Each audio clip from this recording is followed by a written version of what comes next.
Hi అండి, అల్లం వెల్లుల్లి పేస్ట్ ఫ్రై అయిపోయిన తర్వాత ముక్కలు యాడ్ చేసుకోవాలండి. 50 గ్రామ్స్ ఉప్పు, 50 గ్రామ్స్ కారము,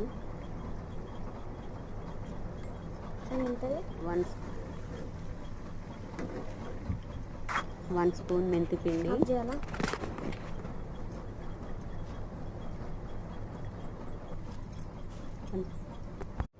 1 spoon garam masala, half spoon garam masala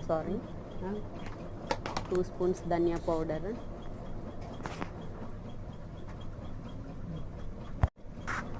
ముక్కలన్నిటికీ మసాలా అంతా పట్టేటట్టు కలబెట్టుకోవాలి. 6 నిమ్మకాయలు రసం పిండేసి చికెన్ ముక్క అంతా చల్లపడిపోవాలి. ఆయిల్ అంతా పచ్చడి అంతా చల్లబడ్డాకే ఈ రసాన్ని యాడ్ చేసుకోవాలి. ఎందుకంటే వేడి మీద ఉన్నప్పుడు ఖరాబ్ అయిపోతుందండి చికెన్ పచ్చడి అనేది.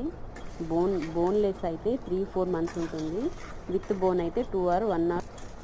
మా హస్బెండ్కి ఇలా బోన్ అంటేనే ఇష్టము, బోన్తో చేసిన పచ్చడి అంటే. Thank you.